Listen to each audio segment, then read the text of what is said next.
Good morning, everybody. So I want to start this video with the fact that this is a video of my own opinions. This is not the Corporation Commission opinions. I'm not speaking for Commissioner Olson's office. This is strictly just you and me chatting today. So you'll recall that last time I was excited about the renewable natural gas meeting that was coming up, and as a geek, that kind of tickled me the right way. And the reason it is because I had a brother down in Guatemala not too long ago that would build these concrete structures with a balloon on top and capture methane gas and use it for heating and cooling, or I'm sorry, heating and cooking.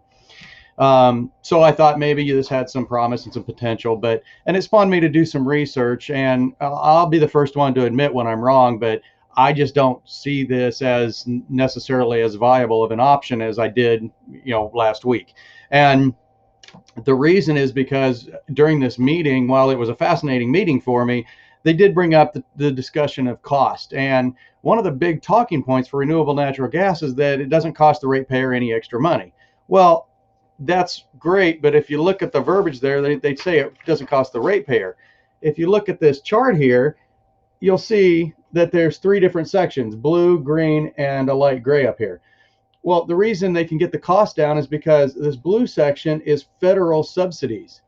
The green section is additional California subsidies, and then the gray section is what the ratepayers cost. You'll notice that if you take away just the California subsidies, you've now doubled the rates. And the problem is that it costs between 5 and 40 times, that's the estimate, of the manufacturing costs of natural gas to create renewable natural gas. So without these massive subsidies, it's just not practical. I'm also not very I'm not very optimistic that it's actually going to be as green to the environment as people claim it is. And indeed, the Democrats weren't even all that fascinated by it.